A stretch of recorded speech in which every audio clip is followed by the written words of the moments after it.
Hello, everybody. Welcome to the Stigma-Free Society's Wellness Chats with Nisha. Great to have you all here today. I'm going to introduce an amazing guest that we have.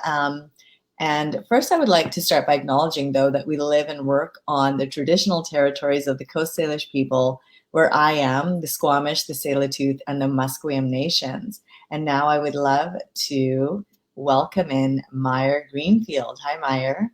Hello. How's the day going? Great. Out in Ontario. You're on different lands. Yeah, it's 2:00 here. So I've had the day. It's almost done for me. Yeah. Almost done. That sounds pretty good. And so I would like to introduce Mair, who is devoted to working with Indigenous communities and restoring the traditional ways of learning and doing, which is super important. So for over 15 years, Mair has worked alongside Indigenous families and communities to ensure healthy transition into urban areas and complex institutions. And Mair has built an online repository of over 1,200 digital resources to support Indigenous community requests for language preservation, mental well-being, and Indigenous created resources, and that can be found at learncloud.rumie.org. That's learncloud.rumie.org. And so a bit about Mair, she led the Bidabin. Oh my gosh, I tried so hard. Okay.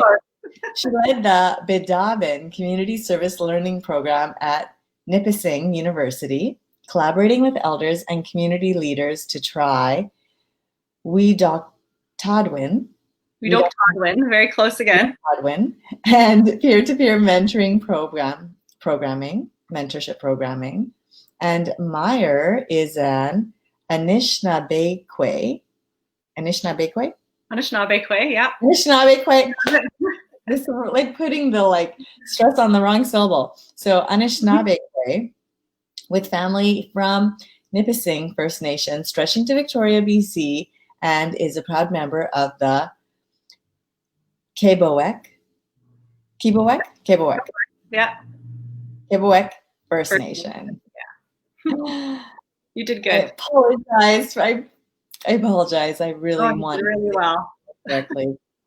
Thank you. Thanks, Mair. Yeah. Yes. And so, Mair, why don't you tell us a bit about yourself? Kind of like what's been your journey to where you are today? Okay, so that's a long one. It's a long one. Well, we're here. We've got time. 30 minutes. Yeah. So I was born and raised in North Bay, Ontario. I started I would say I went to school here too as well. I went to Canberra College and I went to Nipissing University, and I started with graphic design, which is kind of the segue into why I'm in technology right now. And I didn't finish that. I actually dropped out, and then I took corrections. I thought I wanted to be a lawyer, and then I wanted to be a police officer, so I took corrections and criminology and criminal justice, and I had my honors BA there. And then I worked in justice for a while. I worked at a youth facility here in North Bay. It was secure custody, so youth. It was a male-female facility, and then it turned to a female facility. And what I found was a lot of the youth were Indigenous youth that would come from James Bay area. So it was a real hard transition for these youth. You get to see their family and practice their culture. So that was a real tough time for me. I didn't know much about my culture then either. I had started my journey in my 30s into my culture when I started working at Nipissing University. And I connected with the Office of Indigenous Initiatives. So that's where I started to really do my work with community and work with elders and the community programs and the wonderful students at the university and families that would come to attend university and college. So that's where we led into the Bidabin program, and I won't get too far ahead of myself, but yeah, so it's been a fun journey so far. So what made you at that point in your life reach out to the community and say, like, I want to be part of this. I want to learn more? Well, it was for myself for the most part too. I wanted to know about my history and why I didn't know all these things, and why we weren't taught these things in school. I was very curious about this. I didn't learn about residential school until I was in college. So I was 23 years old, and that was the first time I heard the term residential school. No. And yeah. Wow. So it was very shocking, actually. It was quite shocking. I could feel the shock because I couldn't believe that this had happened in Canada, and I couldn't believe this happened to my family, and I didn't know about it. And you didn't know about it because nobody spoke of it, and it was taught in the school. Yeah. So I got in my car and I drove home, and I asked my mother, and she said, I'm sorry you didn't know about that, but if you'd like to sit down, I'll tell you about it. And she did. And it was hard, but that's a big part of your life, of your history, not knowing, and then also the shock of like what had happened and what people had experienced. So luckily my grandfather didn't go to residential school. He actually ran and hid in the bush when the Indian agents came. And the story I've been told was he hid in the bush for about 10 years when they would come. What? Wow. That's what it took. Yeah. Wow. And even that would be very scary in its own, because if you get caught, then that would have been another heartache for the whole family, right? Yeah. Wow, that's a lot.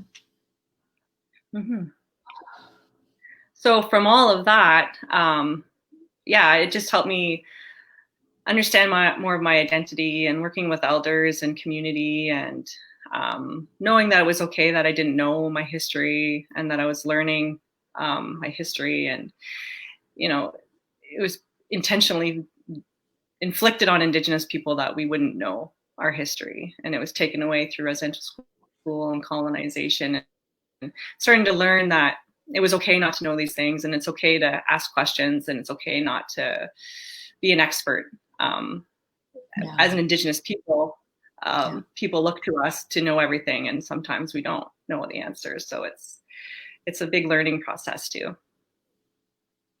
I actually really appreciate that you said that, because there might be some feelings of, well, maybe I should know all this, and maybe it would be hard sometimes to know all of it, because of many factors, like some that you just said, of like it not being out there, but also some that it might be hard to process and make sense of. So everyone has their own journey. And so can you tell us a bit about, you work with Indigenous families and communities to restore traditional ways of learning and doing, while supporting them in transitions into urban areas and complex institutions. Can you tell us a bit about what that means and why you do this work? Well, I wouldn't say I'm working, I don't restore, like it's all there. What I'm working towards is using technology to help folks deliver programs or access what is available that they might not know is available. So if that makes sense. So using technology such as? So the internet, for example. Sometimes folks are looking for resources that are already there that they might not know is there. So one example that is clear to us was when we were working with Nunavut, we were putting together a resource library to send tablets over. And there was this one Inuk app that we found, and we put on the tablets, and we brought it there. And the community didn't know that app existed, and it was made for their community. So it's sometimes things are advancing so quickly, it's hard to keep up. And there's a lot of turnover sometimes in organizations. So whoever held that project, it might have got buried in some file somewhere or forgotten about. So what I do is I like to look for things that are already there and then compile them into different collections or libraries, and then show folks what they can choose from to put on their tablets or use that on their library.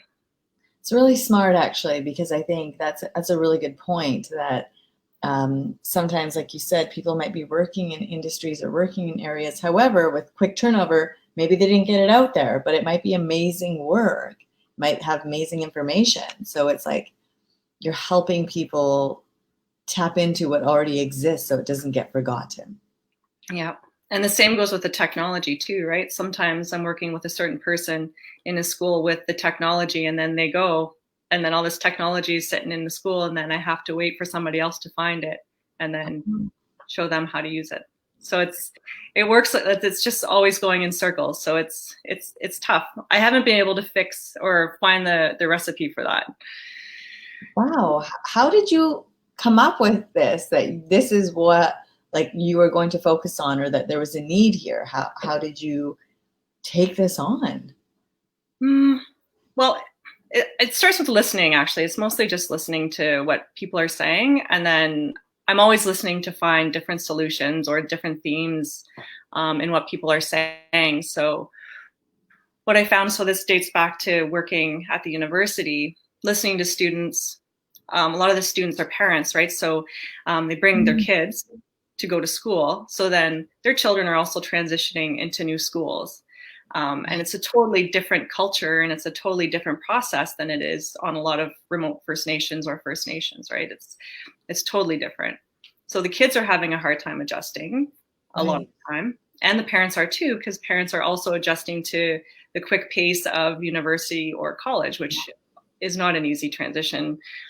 Even if you're from an urban area, like for anybody, it's hard to go to university. It's hard to go to college. It's hard to adjust to this new system. It's hard. It's overwhelming. It is overwhelming, yeah. So I couldn't imagine going somewhere completely different that I don't know anybody or the ways, you know. So yeah, so I was listening to parents, and I was trying to find different ways to support transition into community and also transition for the kids. And this program was already running at Nipissing University, Badabin. So what it was after school youth groups and tutoring for Indigenous youth, and also tutoring for parents. So it was we'd run it kind of at the same time, right? So we'd keep the kids busy and then tutor and work with the parents, or offer different kinds of supports, just to keep everybody like happy and busy, right? Smart. Yeah, I think doing things keeps people interested and focused. And maybe you could tell us a bit about Rumie. You know, what's Rumie's vision and mission? So Rumie's vision is to make learning accessible for everybody. So that's pretty much the vision and mission. And we do this in different ways. So Rumie's built different platforms to deliver different types of learning. So we've heard about the Learn Cloud, and it's actually 12,000 pieces of content, not 1,200, because I worked on it about 3.5 years. There's lots on there. And the whole repository itself has about 60,000 pieces of content that you can sift through. But our latest platform is called Rumie Learn. And what we do is we build micro learning modules, so that we call them bites. So it's a kind of a quick way of learning, straight to the point in about 10 minutes. And then you can flip through. It's kind of the same format as like TikTok, where you can go through different things and kind of spend your time, but it's more in a productive way. Wow. And so what kinds of things are on Rumie? Right now, we have a small library right now. It's around 300 pieces of bites, but we really center it around career skills and career building. There's some mental health and well-being on there. There's life skills. It's pretty much centered around things like that right now. And so by providing this to communities, to people, you're hoping that this uplifts people, educates people, gives them information or resources of things that they need to know, that they've been wanting to know, that they didn't know existed. Mm-hmm. With less pressure.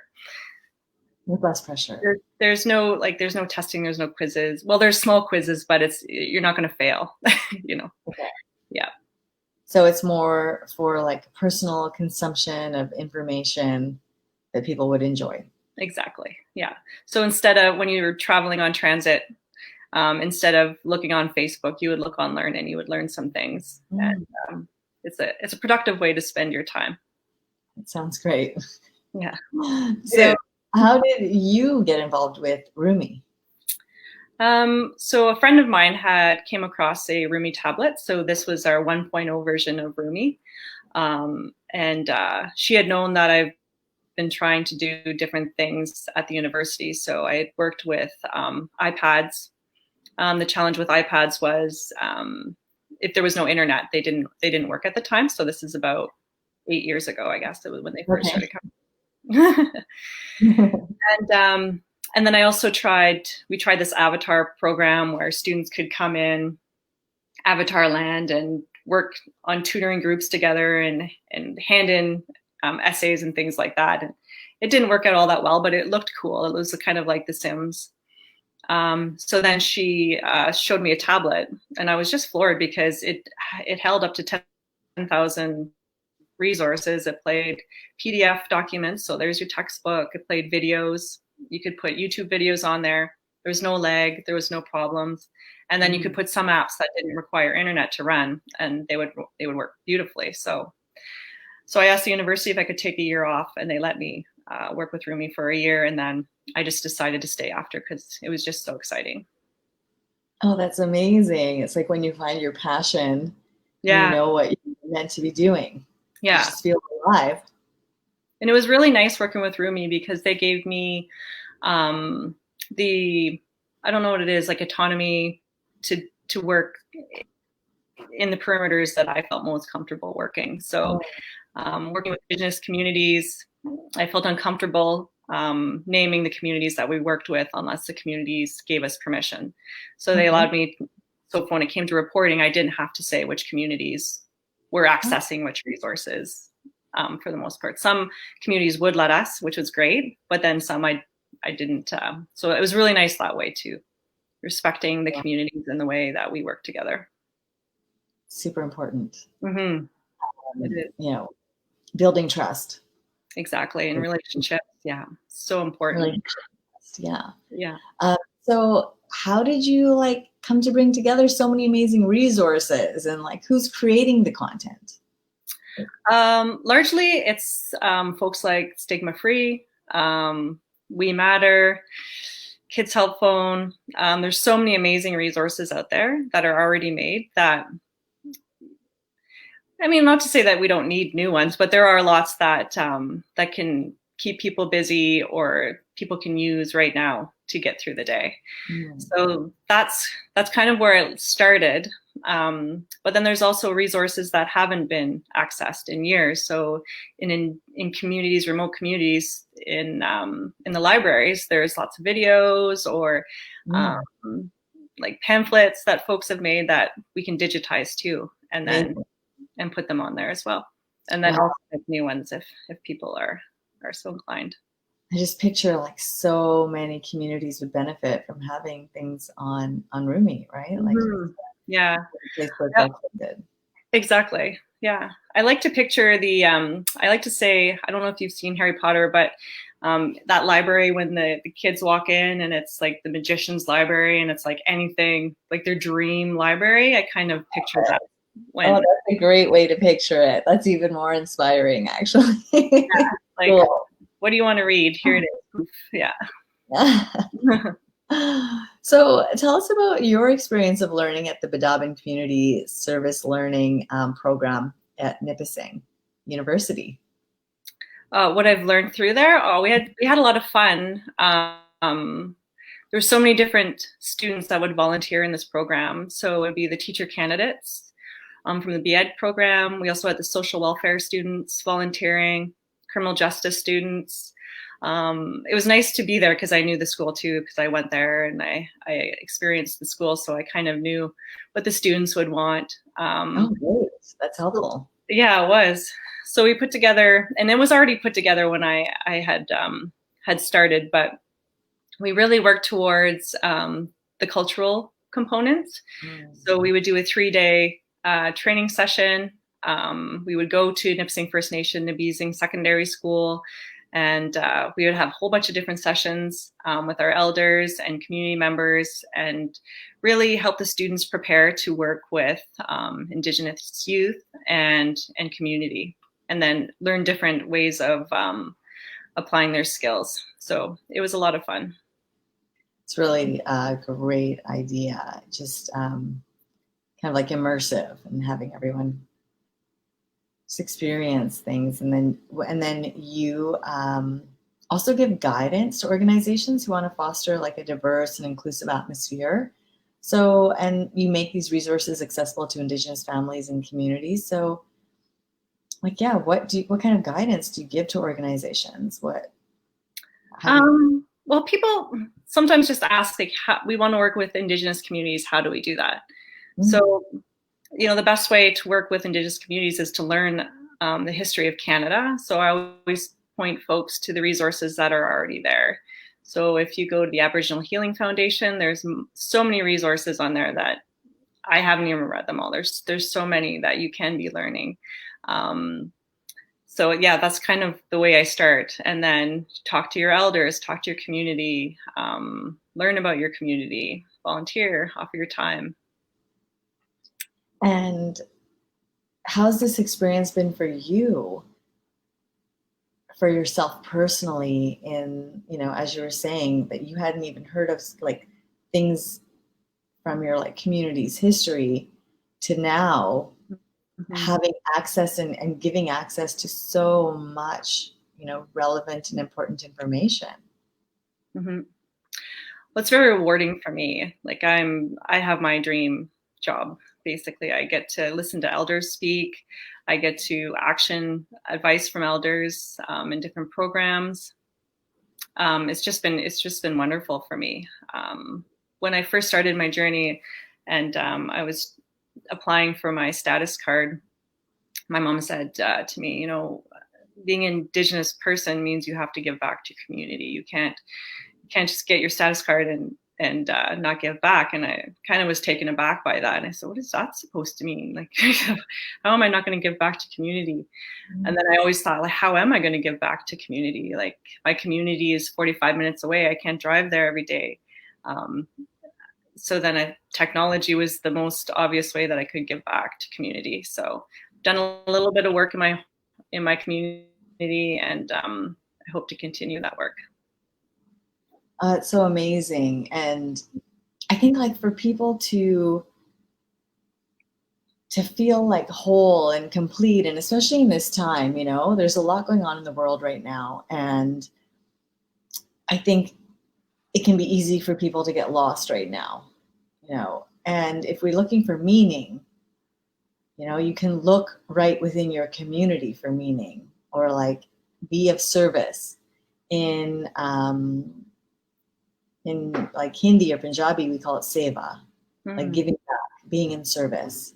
And that, for people who are maybe struggling, or even people who aren't struggling, but if you're just looking for some meaning in your life, I think that having that in your mind of like, how do you give back, can really be uplifting. It can really be connecting too. Yeah. And it's exciting. I mean, I spent hours and hours, especially when I first started working at Rumie and looking at the internet and finding all these amazing resources. I was like, why are we not using these in the classroom? These are amazing. There's so many amazing resources out there that should be used. And I often offer them to my daughter's school and teachers, and I'll go in there and share them. I didn't make them. I just found them, and they're just beautiful. There's so many beautiful resources out there. And it's amazing that when people think of like work to do out in the world, what am I going to do when I grow up? That sometimes people don't naturally think that I can create meaningful work. Like, work doesn't just have to equal like do a job for a paycheck. You can find, as you have, something that really fills you up. It has deeper meaning for your existence and the existence of those around you. And so, I think that's a really great example for the youth And for everyone, really, it's never too late. Like, you already were working in another area, and then you're like, I'm just gonna switch. Yeah. Yeah. Take that leap. Yes. Yeah.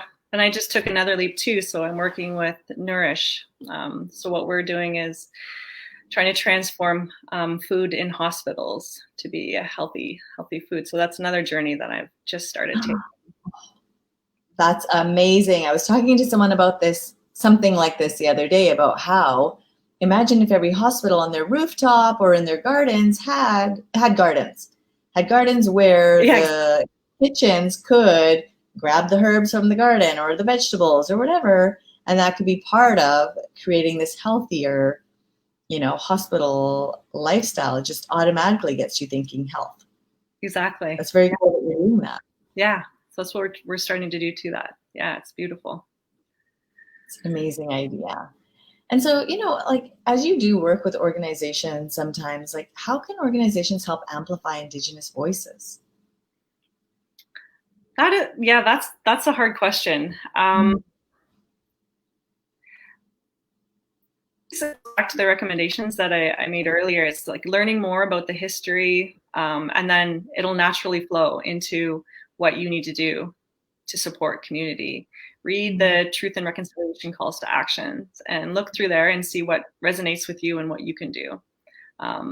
There's lots of different ways that folks can work with Indigenous communities, and I think it depends on where you are, but there's always ways that you can work together. And with everything that's happening in, our society right now, there's been a lot of big movements and big changes, even with like Black Lives Matter. Are you seeing changes in the community? Are you seeing people within the community, within your community, feeling like they're rising up, they're getting stronger, they're feeling comfortable sharing their voice? I'm pretty lucky because the community that I live in, we have a very strong Indigenous presence. We're right on Nipissing First Nation. We have a very strong community of folks that share with the entire community. So we're lucky. We're really, really lucky here. It's hard to tell if there is an uprising though, because I don't leave my house, so I don't really know. To be honest, I haven't left. Well, I leave to do certain things, but I haven't gone to a gathering, and I haven't been able to do that. So that's been tough. Right. So yeah, but do you notice a difference with online presence? Well, yes, actually, online. I find things are getting. I don't know. It's definitely changing. It's changing, right? Even I'm even seeing some very cool, like, this is so funny because it's social media and I'm on social media, but even very powerful TikToks from, people within different communities, even the Aboriginal communities, just like really beautiful, powerful, artistic, strong messaging. And yes. I think that, when we're talking about technology, and though we're like there are ways for people to share and connect. Yeah. And the fact that people are forced to use technology now too, I find is amazing, because there's a lot of really great things happening. Seriously, there is. I had to learn how to even do these online interviews, and in the beginning I was hilarious. But I learned. I had to learn, and I did it, and I made it work, and it's actually great. I learned a lot by being in, and I think that a lot of people can. And I just think it's great to continue to learn and to continue to do. And I see that, like, Mair, that's something that you do. You're just continually learning and growing, and the work that you're doing. And so, like, what's a favorite thing before we kind of wrap up here? What's your favorite part of the work that you do, and like what are you passionate about?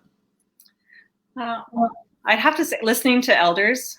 Yeah. And stories. That's what I look forward to. I know if we ever have a retreat, or if we get to meet with elders online, which we're doing a lot with Nourish, it's just I just look forward to that so much. Like, I get like sweaty. I get so excited that I get to hear these stories and teachings and just really take it in. And then what makes me happy and what keeps me going is if an elder says, you know, I would like to have this, and I can figure out how to do that for the elder or for the community, then that's what keeps me going. That's amazing. I think that's a great example for people to see in all cultures, that connecting with multi-generations, there's a lot of power in that. You know, there's a lot of love in that. Yeah, for sure. Of, like, knowledge to be learned. And so I just want to say thank you so much, Mair, for joining us today, and for, you know, sharing all that you're working on, and for people to know that there are so many resources out there. You know, like Stigma-Free is trying to be one as well, like a resource for people to help people with, you know, all different realms of their life. And just know that there are even more. And for example, you can go to learncloud.rumie.org to find more. And is there anywhere else that I should be guiding people to, Mair? Rumie.org will take you to our new Learn website too. Okay, amazing. Rumie.org. And so excited to see what you create next, especially with, you know, with the hospitals and healthy living, because healthy food equates to like healthy mind, healthy body, and it's all connected. So thank you, Mair. And thanks to everyone who are watching. We will see you next week, Thursdays at 11. Wellness Chats with Nisha for the Stigma-Free Society. And just want to wish everyone a very safe and happy Halloween this weekend. And all the best. Thanks, Mair, for joining us. Take care. Which. Bye.